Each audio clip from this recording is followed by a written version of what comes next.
गलज्जल प्रवाह पावितस्थले कलेवलम्ब्य लम्बितां भुजङ्गतुङ्गमालिकामड्डमड्डमन्निनादवड्डमर्वयं चकार चण्डताण्डवं तनोतु नः शिवः शिवम्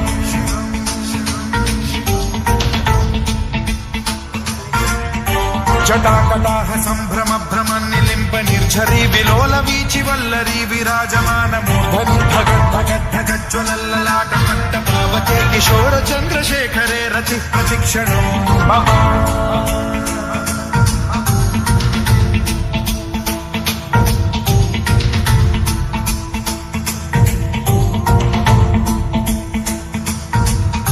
धराधरेन्द्र नन्दिनी विलास बन्धु बन्धुरस्फुरद्दिगन्त सन्तति प्रमोदमान मानसे कृपा कटाक्ष धोरणी निरुद्ध दुर्धरापदि क्वचिद्दिगम्बरे मनो विनोद मेतु वस्तुनि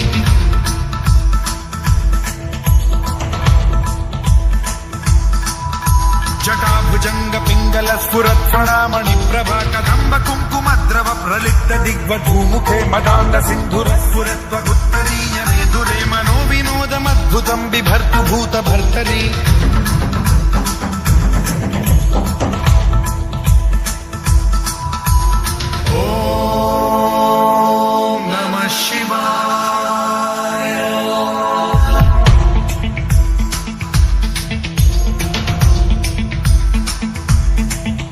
सदा शिवं भजाम्यहं सदा शिवं भजाम्यहम्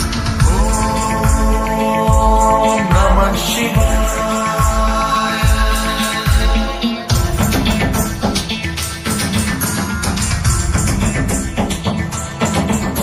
सहस्रलोचनं प्रभृत्य शेषलेख शेखर प्रसून धूलि धोरणी विधूसराघ्रिपीठभूभुजङ्गराजमालया निबद्ध जालजूटक श्रियै चिराय जायतां चकोर बन्धुशेखरः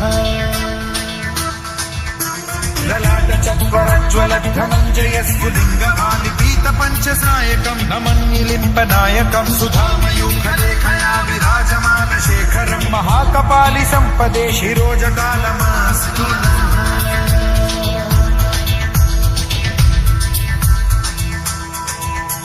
कराल भाल पंडिका धगद्धगद्धगज्ज्वल धनञ्जयाहुतीकृत प्रचण्ड पञ्चसायके धराधरेन्द्र नन्दिनी कुचाग्र चित्रपत्रक प्रकल्पनैक शिल्पिनी त्रिलोचने रतिर्मम नवीन मेघमण्डली निरुद्ध दुर्धर स्फुर कुहूनि शिखिनीतमः प्रबन्धबद्ध कन्धरः निलिम्प निर्झरीधर स्तनोतु कृत्ति सिन्धुरः कलानिधान बन्धुरः श्रियं जगद्धुरन्धरः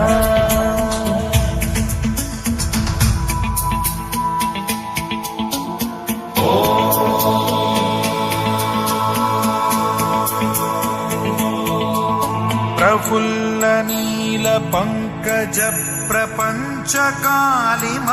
प्रभावलंबि कंठ कंदली रुचि प्रबद्ध कंधरं स्मरच्छिदं पुरच्छिदं भवच्छिदं मखच्छिदं गजच्छिदं धकच्छिदं तमन्तकच्छिदं भजे अखर्व सर्व मंगला कला कदम्ब मंजरी रस प्रवाह माधुरी विजृंभणा मधुव्रतं स्मरान्तकं पुरान्तकं भवान्तकं मखान्तकं गजान्तकान्धकान्तकं तमन्तकान्तकं भजे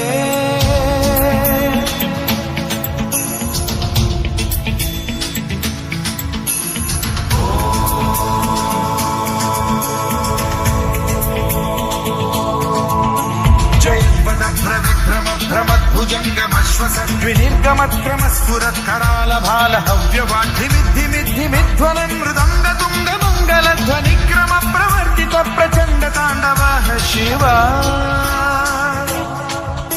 स्पृशद्विचित्र कल्पयोर्भुजङ्गमौक्ति कत्रजो गरिष्ठ रत्नलोष्टयो गुरुद्विपक्ष पक्षयो कृशारविन्द चक्षुषो प्रजामही महेन्द्रयो समप्रवृत्ति कदा सदा शिवं भजाम्यहम्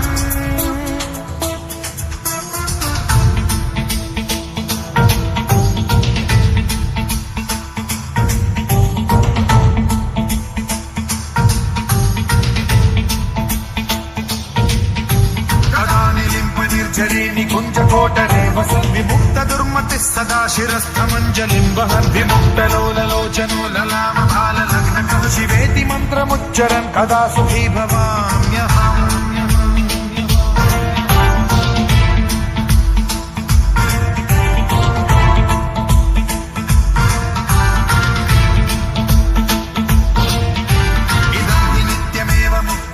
मुक्तमोत्तमं पठन् स्मरन् ब्रुवन्नरो विशुद्धिमेति सन्ततं हरे गुरौ सुभक्तिमाशु याति नान्यथा गतिं विमोहनं हि देहिनां सुशङ्करस्य विमोहनं हि देहिनां सुशङ्करस्य